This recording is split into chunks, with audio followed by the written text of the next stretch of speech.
Bismillahirrahmanirrahim. Assalamualaikum warahmatullahi wabarakatuh. Alhamdulillahirrabbilalamin. Pada kesempatan kali ini kita dapat bertemu lagi untuk mempelajari materi paragraf, pola pengembangan paragraf, kutipan, catatan kaki, dan daftar pusaka. Di sini, saya Aisyah Firmatina sebagai moderator akan memperkenalkan anggota kelompok 3, yaitu yang pertama ada Adinda Azmi Dwi Putri, yang kedua Septia Sari Ardani, yang ketiga Marsandra Kalisa, yang keempat Aisyah Firmatoina, kelima Rada Khairani, yang keenam Tia Ananda Mulyasari, yang ketujuh Febi Indriani, yang kedelapan Yunisa Ananda. Baiklah, kita memasuki pada materi pertama yang akan disampaikan oleh rekan saya. Pertama, saya akan menjelaskan mengenai apa itu paragraf. Nah, menurut para ahli, Holton dan Fisher tahun 1999, frasa paragraf ini berasal dari bahasa Yunani, yaitu para yang artinya lembaran untuk menulis dengan tangan dan grafos yang artinya itu tanda. Nah, menurut Bapak Wiyanto tahun 2004, paragraf adalah sekelompok kalimat yang saling berhubungan dan bersama-sama menjelaskan satu unit pokok pikiran. Dan di sini dapat kita simpulkan yaitu paragraf merupakan susunan kalimat yang secara sistematik dan logik membentuk buah pikiran yang akan disampaikan kepada pembaca. Nah, sebuah paragraf yang baik harus dapat menyampaikan pesan penulis secara efektif. Dalam penulisan karya ilmiah, penyusunan paragraf ini mengikuti standar yang berlaku. Paragraf yang efektif yaitu paragraf yang mampu menyampaikan pesan-pesan yang akan disampaikan oleh penulis. Baiklah, di sini saya akan menjelaskan tentang struktur paragraf. Struktur paragraf harus mencerminkan keseluruhan bab atau makalah. Paragraf yang baik terdiri dari 3 bagian, yaitu awal, tengah, dan akhir. Yang dimana struktur paragraf ini terdiri dari 3 kalimat. Yang pertama adalah kalimat topik, yang dimana itu adalah kalimat yang terletak pada awal. Yang kedua adalah kalimat pengambang, yang terletak pada di tengah paragraf. Yang ketiga adalah kalimat afirmatif, yang dimana kalimat afirmatif ini adalah kalimat yang terletak pada akhir. Yang pertama adalah kalimat topik. Struktur pertama yang harus ada dalam sebuah paragraf harus memiliki kalimat topik. Judul akrab untuk melihat kalimat topik atau kalimat pertama. Kalimat topik adalah kalimat utama percakapan. Ada juga yang menyebut kalimat topik sebagai kalimat inti, kalimat utama, atau kalimat tesis. Contoh dari kalimat topik adalah jeruk purut terbukti bermanfaat bagi kesehatan manusia. Yang kedua adalah kalimat pengambang. Struktur lainnya adalah klausular, elaborasi. Kalimat yang disebut kalimat pengambang menjelaskan atau mengembangkan kalimat topik lebih jelas, lebih tepat, sehingga pembaca dapat memahami. Kalimat pengambang bertindak sebagai kalimat pendukung kalimat topik agar membuat lebih jelas. Kalimat pengambang memiliki contoh seperti jeruk purut memiliki nama lain Citrus aestris, bentuk kulitnya yang eksotis dan unik. Ternyata mengandung berbagai macam nutrisi seperti serat, magnesium, air, karbohidrat, vitamin C, kolin, fosfor, dan kalium. Jeruk purut pun dipercaya baik untuk kesehatan karena mengandung antioksidan dan baik untuk kesehatan jantung, melancarkan pembuluh darah, dan masih banyak lagi. Jeruk purut juga bersifat antibakteri yang baik untuk kulit, baik untuk perut, dan baik pula untuk saluran pernapasan. Buat yang menderita gagal ginjal, jeruk purut juga dapat meredakan gejala batu ginjal. Yang ketiga, kalimat afirmatif. Struktur paragraf terakhir merupakan kalimat afirmatif. Kalimat afirmatif adalah kalimat yang fungsinya untuk menjelaskan kalimat utama yang disebutkan dalam bagian tipografi. Dari segi posisi, afirmatif biasanya diletakkan di akhir kalimat, yang pada dasarnya hanya mengulang kalimat subjek. Contohnya seperti, jadi, jeruk purut sangat efektif untuk menjaga stamina agar tidak mudah terserang macam penyakit. Nah, selanjutnya itu adalah pembahasan mengenai syarat paragraf yang baik. Nah, tentunya saat kita membuat artikel, bahasan, atau yang lainnya, itu pastinya kita harus mengetahui topik dan bahasan dengan sempurna. Nah, untuk itu kita harus mengetahui syarat dan struktur untuk menulis paragraf yang baik dan benar agar kalimatnya padu.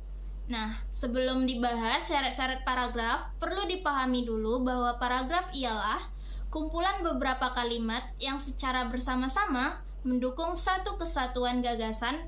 Nah, adapun syarat-syarat agar paragraf terlihat baik adalah sebagai berikut. Yang pertama adalah kesatuan. Setiap paragraf itu pasti berisi ide dasar dan beberapa ide pengembangan. Gagasan dasar disajikan dalam kalimat topik. Nah, ide pengembangan disajikan ke dalam kalimat pengembang. Kalimat-kalimat tersebut itu bakalan berhubung satu sama lainnya. Contohnya yaitu, tanpa menunjukkan kepentingan apapun, Haminah dan beberapa penduduk setempat memperjuangkan hak anak remaja berusia 15 tahun yang mengalami kekerasan.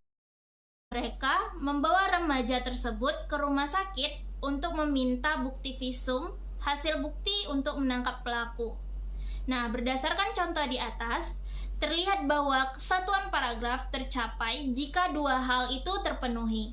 Pertama, paragraf yang hanya berisi satu kalimat topik yang hanya mengandung sebuah gagasan dasar. Dan yang kedua, paragraf berisi beberapa kalimat pengembang yang mengandung beberapa gagasan pengembang. Nah, lalu selanjutnya itu adalah pengembangan. Gagasan dasar ditetapkan dalam kalimat topik dan gagasan pengembang itu ditetapkan dalam kalimat penjelas atau kalimat lanjutan.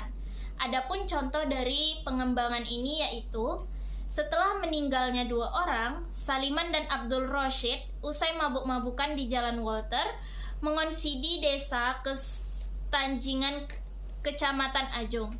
Korban lainnya yaitu Lukman Wijaya, warga desa Kepatihan, Kecamatan Kaliwates, Jember, ditemukan tewas pada Selasa. Kanit Treskrim Polsek Sumber Sari LPDA Suyitno Rahman mendampingi Kapolsek Sumber Sari Komisaris Sugiyo Wibowo Rabu. Dan masih ada satu orang lagi dalam kondisi kritis, yakni Syaiful. Dia dirawat di Rumah Sakit Umum Daerah Jember. Paragraf ini mengandung gagasan dasar bahwa setelah kematian dua orang, jumlah korban bertambah satu lagi. Dan dua gagasan pengembang yaitu, LPDA Suyitno mengatakan satu orang lagi dalam kondisi kritis dan dia dirawat di Rumah Sakit Umum Daerah Jember. Artinya, contoh pada paragraf ini menunjukkan pengembangan paragraf. Lalu selanjutnya yaitu adalah kepaduan dan koherensi.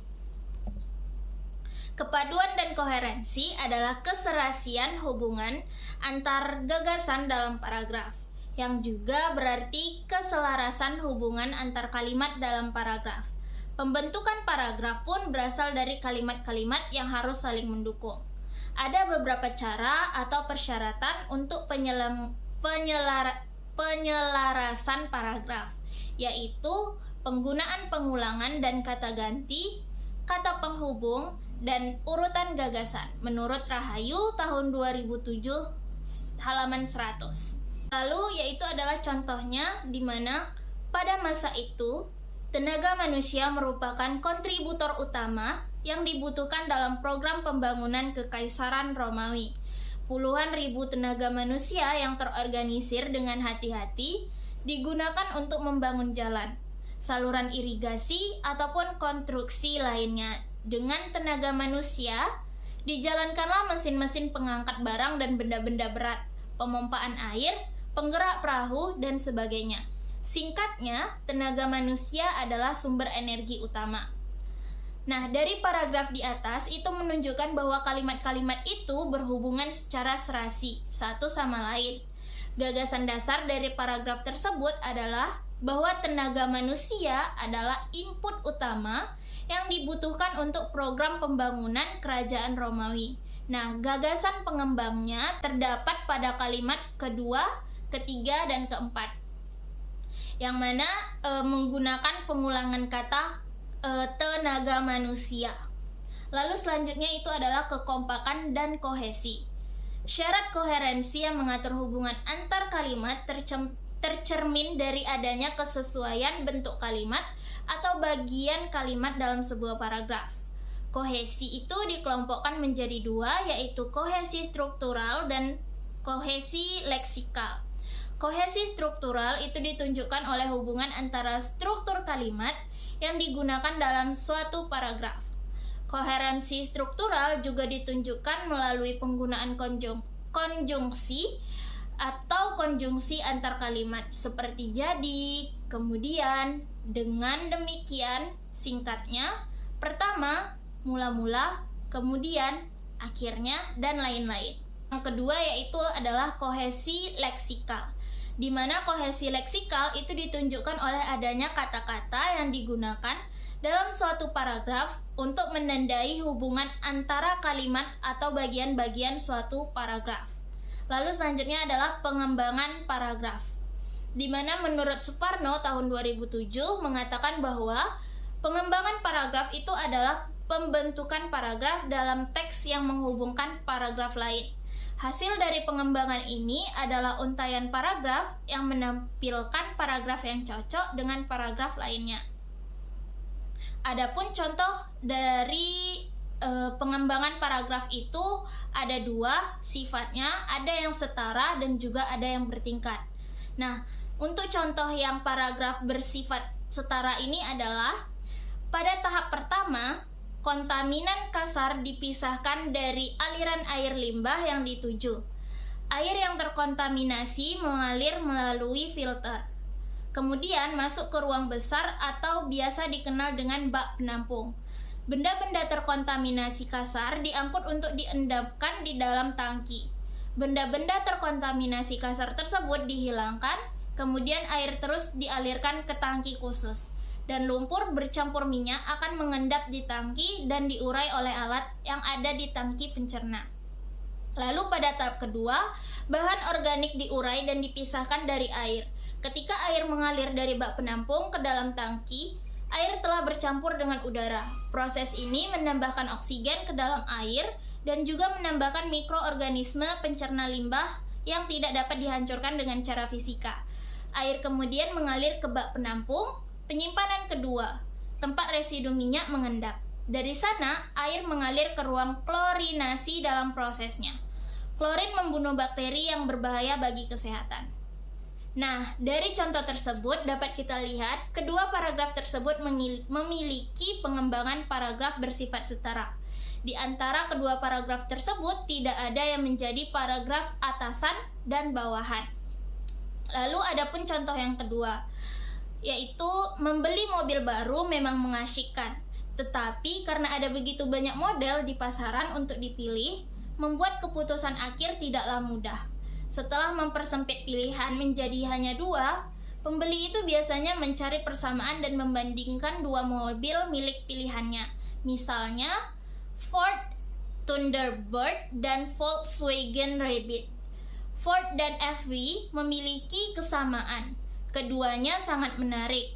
Ford bisa membawa 5 orang, sama dengan FW. Kursi kedua mobil ini terbuat dari bahan yang bagus dan halus. Ford dan FW di sisi lain menawarkan garansi di mana 12.000 mil. Nah, paragraf pertama tersebut merupakan paragraf atasan bagi paragraf kedua atau berikutnya. Nah, paragraf kedua memberikan penjelasan dua jenis mobil yang dikemukakan pada paragraf pertama. Jadi, saya akan menjelaskan jenis-jenis paragraf. Jenis-jenis paragraf itu ada 3. Yang pertama ada jenis paragraf berdasarkan posisi kalimat utamanya. Di sini yang pertama ada paragraf deduktif. Paragraf ini menempatkan kalimat utama di awal paragraf. Contohnya, Dodi merupakan anjing kesayanganku. Setiap hari dia tidak lupa meminta tulang kepadaku. Jika telah diberikan tulang, maka dia akan melompat kegirangan seperti menjulurkan lidah. Dari contoh paragraf deduktif terdapat di kalimat pertama, yaitu Dodi merupakan anjing kesayanganku. Yang kedua ada paragraf induktif. Paragraf ini meletakkan kalimat utama di akhir paragraf. Contohnya, menonton sinetron secara berlebihan bukanlah hal yang bagus untuk dicontoh oleh pelajar SD. Apalagi jika sinetron yang dilihat berisi konten dewasa yang tidak layak dilihat. Oleh sebab itu, orang tua harus mengawasi serta membatasi aktivitas anak saat menonton sinetron televisi. Dari contoh ini, paragraf terdapat di kalimat ketiga, yaitu orang tua harus mengawasi serta membatasi aktivitas anak saat menonton sinetron di televisi. Yang ketiga, ada paragraf campuran. Paragraf ini yang membuat kalimat utamanya sebelum dan sesudah. Contohnya yaitu, sebelum dimakan, bayam seharusnya dimasak terlebih dahulu secara benar.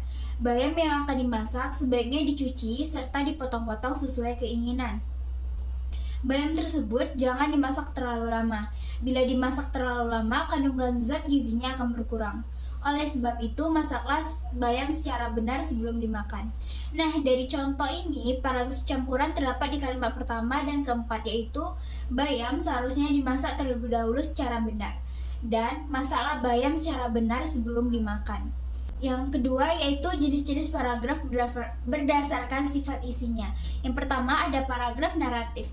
Paragraf ini yaitu suatu jenis paragraf wacana yang berusaha menceritakan suatu kejadian atau peristiwa sehingga para pembaca seolah melihat peristiwa yang dialami oleh pemegang peran dalam cerita tersebut.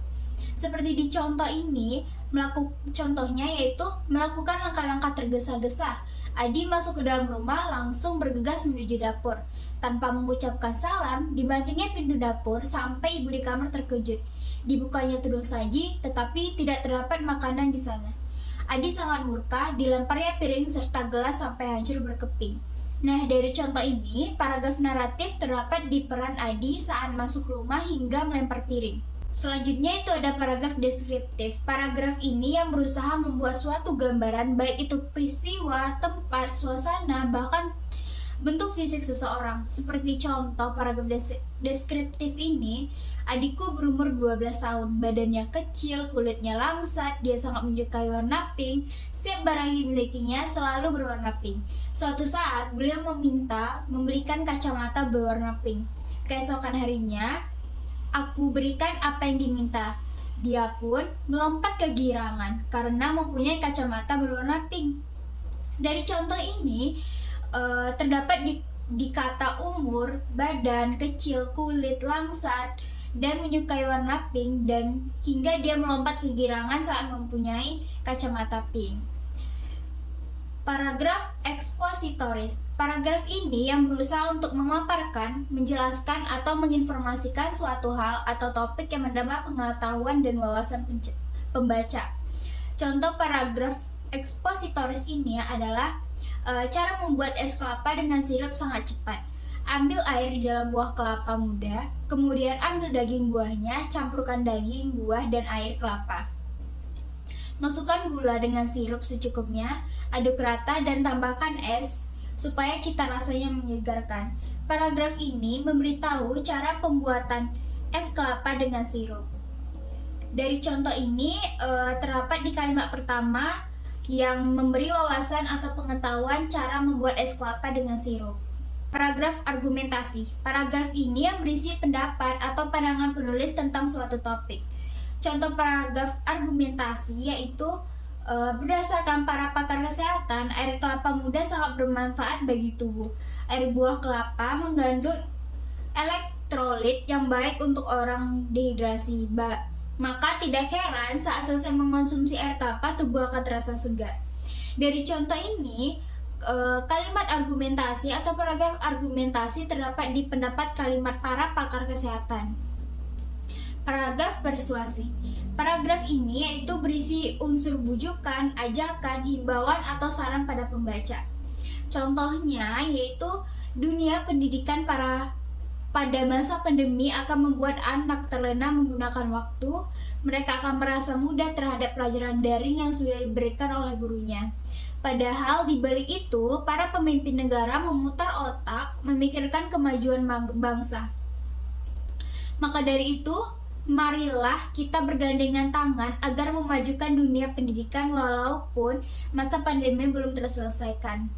Nah, dari contoh ini, paragraf persuasi terdapat di kalimat terakhir yaitu marilah. Yang ketiga yaitu jenis-jenis paragraf berdasarkan fungsi-fungsi dalam tulisannya. Yang pertama ada paragraf pembuka.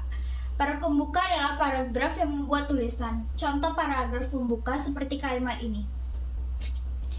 Besok internet mendatangi desa kita. Internet membuat kita menyaksikan dunia. Internet juga menyampaikan surat ke teman di beda pulau, bahkan sampai ke negara tetangga.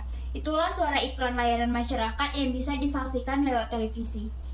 Bayangkan, melalui internet kita dapat mengakses fakta terbaru dari seluruh penjuru dunia Kita pun dapat mengetahui keadaan roket yang tengah diuji pada angkasa luar. Paragraf pengembangan atau isi. Paragraf ini yaitu menguraikan atau memperluas pokok pikiran yang sudah diuraikan di paragraf pembuka.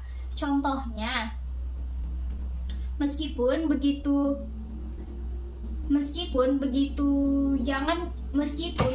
jangan lupa bahwa dengan internet terdapat peraturan yang sebaiknya kita patuhi. Jika tidak tahu peraturan bermainnya, maka internet dapat merugikan. Tentunya kita pernah mendengarkan dari TV atau koran adanya penculikan anak. Lalu orang tuanya diminta menebus sejumlah uang bila ingin anaknya dikembalikan. Ternyata saat diselidiki, masalah penculikan ini bermula dari kegemaran anak pada internet seperti chatting. Anak tanpa sengaja memberikan identitas pribadinya pada orang yang ia ajak chatting, padahal orang itu adalah penjahat yang melakukan penyamaran menjadi anak-anak. Hal ini sangat mungkin mengingat chatting tidak dapat melihat orang yang diajak berbincang secara nyata alias maya. Nah, yang terakhir yaitu ada paragraf penutup. Paragraf ini yang berfungsi dalam menutup sebuah tulisan. Contoh paragraf penutup terdapat di kalimat ini. Nah, hal-hal di atas tidak sulit buat dilakukan, hanya perlu kesadaran, kedisiplinan, dan tanggung jawab diri sendiri. Saat dilakukan, maka internet akan sangat bermanfaat bagi kehidupan khususnya diri sendiri. Selanjutnya itu ada pola pengembangan paragraf. Yang pertama itu ada pola pengembangan perbandingan. Contohnya, tidak seperti orang Batak yang logatnya agak keras, ayahku sangat pendiam. Beliau yang irit kata lebih suka memberi contoh langsung kepada anaknya tanpa perlu menggurui. Bagai air yang mengalir tenang tetapi sangat dalam. Beliau adalah teladan bagi anak-anaknya. Pada contoh ini dapat disimpulkan bahwa pola pengembangan perbandingan ini merupakan kalimat topik paragraf yang membandingkan dua hal karena mengandung kata dalam tanda kutip berbeda. Yang kedua, pola pengembangan paragraf pertanyaan. Contohnya, lalu apakah dampak negatif dari pemakaian sebuah ponsel murah tersebut? Kita mungkin jarang, bahkan tidak mau tahu apa saja efek negatif yang nantinya kita terima. Namun sebagai manusia tentunya kita perlu tahu apa saja yang akan berimbas pada kita. Ponsel merupakan salah satu alat komunikasi yang bisa memancarkan suatu sinar radiasi. Sinar ini dipercaya dapat menimbulkan penyakit kanker apabila terlalu banyak terkena tubuh kita.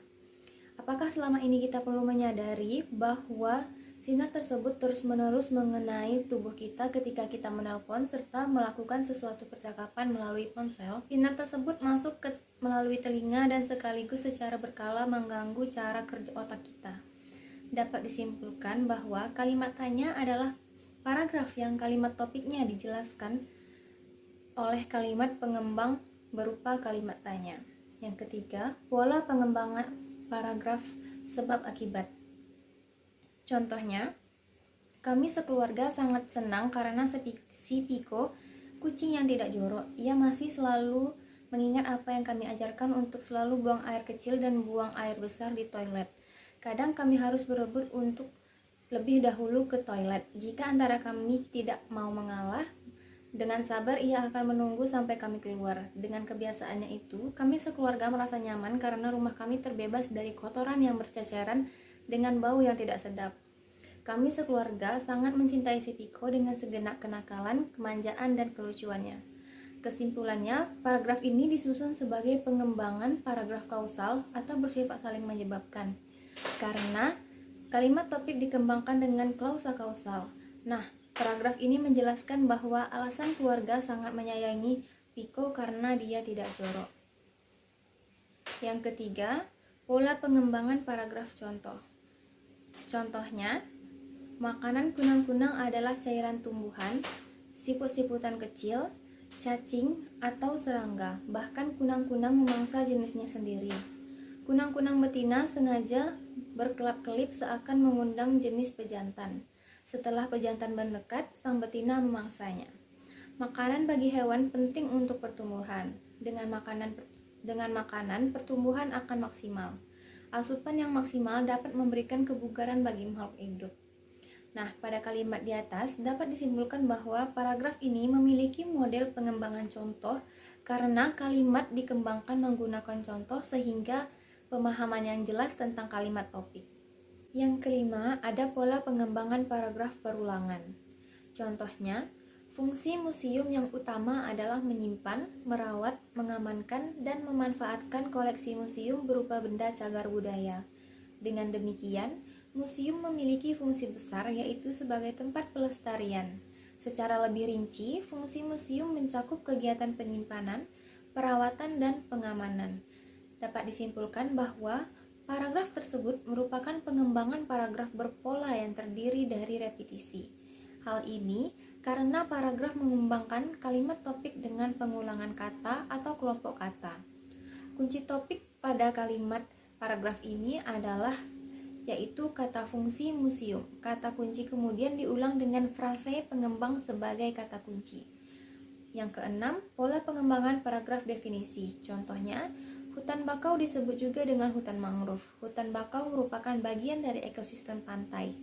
Hutan bakau adalah hutan yang tumbuh di atas rawa-rawa berair, payau, dan terletak di garai pantai.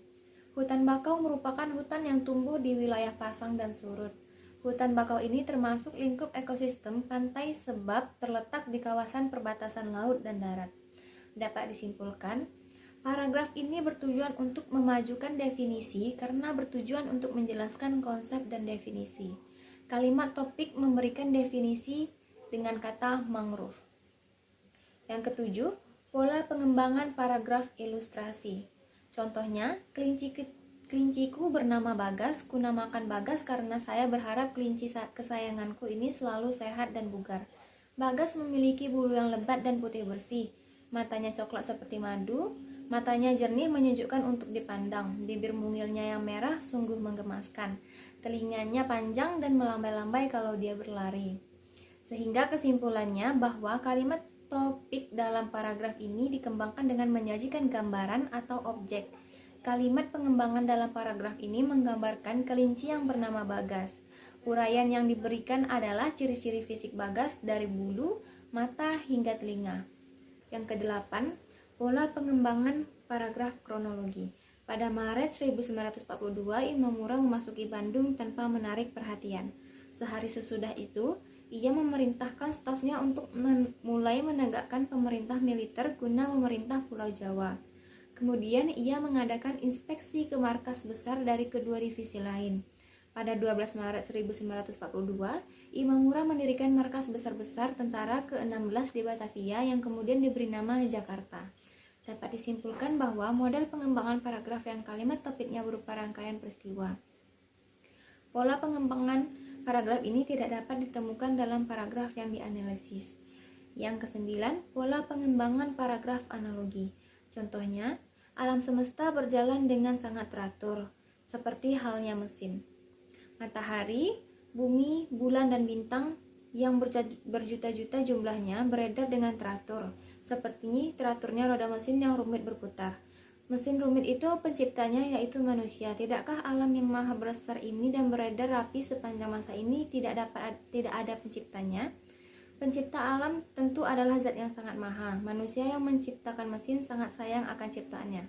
Pasti demikian pula dengan Tuhan, yang pasti akan sayang kepada semua ciptaannya itu. Sehingga dapat disimpulkan bahwa pengembangan paragraf secara analogi ini sudah diketahui oleh umum dan dapat memudahkan imajinasi pembaca tentang objek tersebut. Baiklah, selanjutnya mengenai materi kutipan. Yang pertama kita masuk pengertian kutipan. Kutipan adalah gagasan, ide, pendapat dari berbagai sumber. Nah, pengambilan gagasan disebut parafrase, diambil dari kamus, ensiklopedia, artikel, laporan, buku, majalah, internet, dan lainnya. Selanjutnya mengenai fungsi kutipan, yaitu ada 4. Yang pertama sebagai landasan teori, yang kedua sebagai penguat pendapat orang lain, yang ketiga sebagai penjelasan suatu uraian, dan yang terakhir yang keempat sebagai bahan bukti untuk menunjang suatu pendapat. Nah, selanjutnya kita akan bahas mengenai jenis kutipan. Ada 2 jenis kutipan, yaitu kutipan langsung dan kutipan tidak langsung.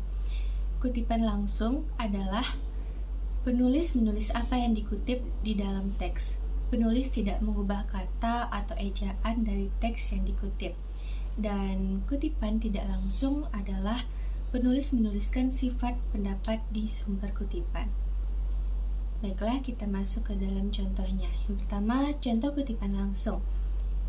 Sebagai berikut. Agus mengatakan, kita awali dengan tanda kutip, perlu dikembangkan sikap apresiatif dan aspiratif terhadap pengetahuan tandingan dimiliki dan dipegang teguh kaum miskin yang terlibat dalam akar penjarahan. Diakhiri dengan tanda kutip lagi menurut Sudibyo tahun 2002 di halaman 184. Selanjutnya mengenai contoh kutipan tidak langsung. Nah, sebagai berikut. Sikap apresiatif dan aspiratif terhadap pengetahuan tandingan yang dimiliki dan dipegang teguh kaum miskin yang terlibat dalam akar penjarahan perlu dikembangkan agar lebih terbuka pada perkembangan yang ada di sekitarnya. Hal itu penting agar mereka tidak terpaku pada padi, jagung, akan tetapi juga pada komoditi yang lain. Itu menurut Sudibyo di tahun 2002 pada halaman buku yang ke-12. Nah, selanjutnya kita akan membahas mengenai cara penggunaan kutipan, yaitu ada 3 cara. Yang pertama, itu di depan. Contohnya menurut Muas pada tahun 1989 di halaman bukunya yang ke-23. Contoh itu perpustakaan merupakan titik-titik. Itu ada kalimat selanjutnya. Nah, yang kedua yaitu berada di tengah, yaitu mengenai kalimat efektif. Anton M. Mulyono mengemukakan, kita awali dengan tanda kutip, kalimat efektif dapat dikenal karena ciri-cirinya yang berikut: keutuhan, perpautan, pemusatan, perhatian, dan keringkasan. Diakhiri dengan tanda kutip. Dan terakhir atau yang ketiga yaitu berada di akhir. Pengembangan koleksi harus didasarkan pada kajian pemakaian yang tepat sehingga terjadi efisiensi dan tingkat keterpakaian yang tinggi. Itu menurut Miesel pada tahun 1976 di dalam bukunya di halaman 125. Selanjutnya kita akan membahas mengenai aturan penulisan kutipan. Nah, yang pertama, penulis satu menyebutkan nama akhirnya saja atau kata terakhir dari nama seseorang. Contohnya itu, Kelvin, kita buka kurung, pada tahun 1978 di halaman buku yang ke-34 menyatakan bahwa titik. Selanjutnya yang kedua, penulis dua menyebutkan kata terakhir dari penulis pertama dan nama terakhir penulis kedua. Contoh, kebijakan pengembangan koleksi, menurut Oldham dan Frestrom pada tahun 1978 di dalam bukunya di halaman 23 menghasilkan titik. Nah, yang ketiga, penulis lebih dari dua menuliskan nama akhir penulis pertama yang dicantumkan dan diikuti dengan singkatan DKK. Contohnya, pengembangan koleksi harus didasarkan pada kajian pemakai yang tepat sehingga terjadi efisiensi dan tingkat keterpakaian yang tinggi. Itu menurut Miesel dan kawan-kawan pada tahun 1976 di halaman buku yang ke-125. Selanjutnya yang keempat, pengutipan lebih dari satu karangan suatu kalimat kutipan seringkali merupakan satu rangkuman mandiri berbagai sumber yang menguraikan hal yang sama atau mengandung satu pengertian yang sama. Di dalam hal yang seperti itu, pencantuman nama penulis satu dengan yang lainnya dipisahkan dengan tanda titik koma.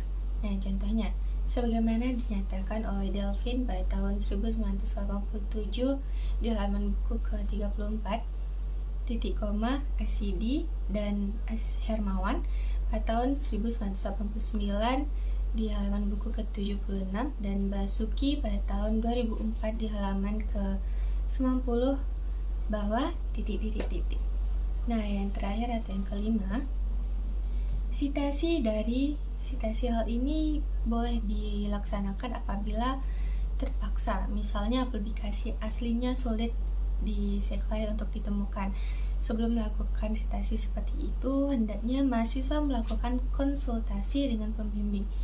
Contohnya, sebagaimana dinyatakan oleh Harry pada tahun 1978, seperti dikutip oleh Harry pada tahun 1990 di halaman buku yang ke-87, bahwa titik-titik-titik halnya dinyatakan oleh Henry pada tahun 1999, titik koma, Henry pada tahun 2000, bahwa titik-titik-titik.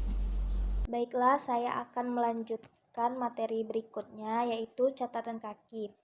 Catatan kaki adalah catatan pada bagian bawah halaman teks yang menyatakan sumber suatu kutipan, pendapat atau keterangan penyusunan mengenai suatu hal yang diuraikan dalam teks. Catatan kaki biasanya dicetak dengan huruf lebih kecil daripada huruf di dalam teks guna untuk menambahkan rujukan uraian di dalam naskah pokok. Selanjutnya ada fungsi-fungsi catatan kaki, yaitu ada 4. Yang pertama itu memberikan keterangan dan komentar. Yang kedua, menjelaskan mengenai sumber kutipan atau pedoman penyusunan daftar bacaan. Dan yang ketiga, sebagai pemenuhan kode etik yang berlaku. Dan yang terakhir ada sebagai penghargaan terhadap karya orang lain. Terdapat 2 jenis catatan kaki. Yang pertama itu ada footnote dan body note. Footnote itu ialah ditempatkan pada bagian bawah halaman. Contohnya, Anif Sirsaeba El-Sirazi, Fenomena Ayat-Ayat Cinta, buka kurung, Jakarta, Republika, 2006, halaman 350. Yang kedua ada body note, yaitu ditempatkan sejalur dengan tulisan atau bacaan pada teks yang ditulis di dalam kurung.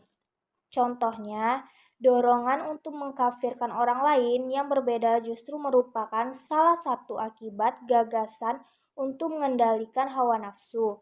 Dalam sebuah hadis, Rasulullah SAW bersabda, barang siapa yang menuduh saudaranya yang muslim sebagai kafir, maka salah satu dari keduanya sangat berhak untuk mendapatkan sifat itu. Maunya sih menyampaikan pendapat hukum Islam yang dianggap benar, tetapi karena jatuh ke dalam takfir, jadi hawa nafsu malah jatuh jadi kafir sendiri. Serem. Selanjutnya ada cara penulisan catatan kaki. Yang pertama, nama penyusunan tanpa dibalik seperti dalam daftar pustaka. Yang kedua, judul buku sesudah tanda koma, dicetak miring, dan huruf awal setiap kata-kata yang bukan kata depan, kata sandang, dan kata penghubung ditulis dengan huruf kapital. Selanjutnya ada nama editor, penerjemahan atau pemberi kata pengantar, jika ada, dicantumkan sesudah tanda koma. Selanjutnya nomor cetakan atau edisi, jika ada, sesudah tanda koma. Selanjutnya ada nama kota tempat penerbitan sesudah tanda kurung bukan tanda spasi. Jika tidak ada, diganti dengan TTP atau tanpa tempat penerbitan. Selanjutnya ada nama penerbit sesudah titik 2.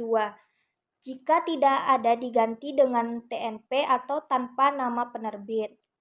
Selanjutnya ada tahun terbit setelah tanda koma dan langsung diikuti oleh kurung tutup tanpa spasi. Jika tidak ada tahun terbit, diganti dengan TT atau tanpa tahun. Selanjutnya ada nomor jilid, jika ada, dengan angka Romawi besar sesudah tanda koma. Jika tidak ada nomor jilid, diganti dengan nomor halaman. Yang kedua, penulis lebih dari 1 orang. Apabila penyusunannya lebih dari 1 orang, maka nama kedua penyusun itu ditulis dengan kata penghubung. Apabila lebih dari 2 orang cukup nama penyusun pertama saja yang ditulis dan nama-nama lain ditulis dengan DKK atau dan kawan-kawan. Yang ketiga ada penyusunan adalah editor. Apabila penyusun adalah editor, maka di dalam catatan kaki sesudah nama penyusun yang sekaligus editor itu ditulis dengan ED, yaitu singkatan dari editor. Yang keempat, penyusunan adalah suatu penghimpunan, lembaga, panitia atau tim. Apabila penyusunan adalah suatu penghimpunan, lembaga, panitia, atau tim, maka dalam catatan kaki pada tempat nama penyusunan itu ditulis nama penghimpun, lembaga, panitia, atau tim itu. Yang kelima, tanpa nama penyusunan. Apabila buku yang dirujuk tidak ada nama penyusun, maka dalam catatan kaki langsung ditulis saja judul bukunya. Baiklah, saya akan menjelaskan tentang daftar pustaka. Daftar pustaka adalah suatu atau sumber kepustakaan baik berupa ensiklopedia, buku, majalah, atau surat kabar yang perlu disusun dalam daftar khusus yang diletakkan pada akhir karangan. Nah, fungsi daftar pustaka itu yang pertama memberikan informasi bahwa pernyataan yang dibuat bukan hasil pemikiran sendiri, tapi juga ditambahkan dengan pemikiran orang lain. Yang kedua ada apabila pembaca menginginkan mendalami lebih jauh pernyataan yang dikutip, dapat membaca sendiri referensi yang menjadi sumber kutipan. Nah, yang ketiga itu memberikan apresiasi atau penghargaan terhadap penulis buku yang telah membantu kita dalam menulis karya tulis yang kita selesaikan. Nah, yang keempat itu ada menjaga profesionalitas penulis terhadap karya tulis yang telah dia buat. Nah, jenis-jenis daftar pustaka itu ada banyak. Yang pertama itu ada kelompok text box, yang kedua ada penulisan perorangan, yang ketiga ada kumpulan karangan, yang keempat ada buku yang ditulis atau yang dibuat oleh lembaga, yang kelima ada buku terjemahan, yang keenam ada kelompok jurnal, yang ketujuh ada artikel yang disusun oleh penulis, selanjutnya ada artikel yang disusun oleh lembaga, selanjutnya itu kelompok makalah yang dipresentasikan dalam seminar, konferensi atau simposium. Yang ke-10 ada kelompok disertai atau tesis, selanjutnya ada kelompok makalah, yang selanjutnya ada teknik penulisan daftar pustaka.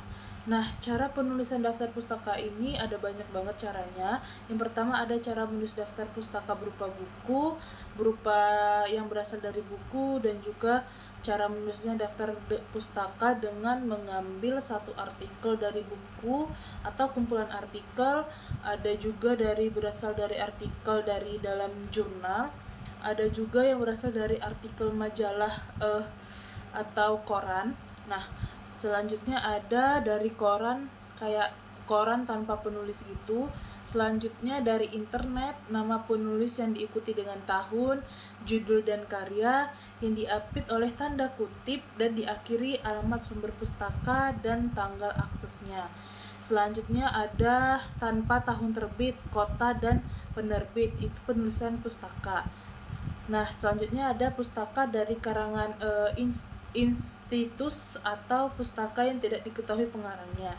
Nah, selanjutnya ada dari skripsi, tesis atau yang disertai dengan daftar pustaka dari karyawan dan terjemahannya. Itulah pemaparan materi dari paragraf, pola pengembangan paragraf, kutipan, catatan kaki, dan daftar pusaka. Berikut ini kami memberikan satu soal kuis yang diharapkan kepada teman-teman dapat menjawab berikut di kolom komentar atau di kolom yang telah disediakan.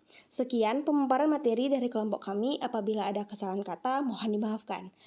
Pisau menggores menjadi luka, rasanya sakit, amatlah pedih. Cukup sekian dari saya haturkan terima kasih. Wassalamualaikum warahmatullahi wabarakatuh.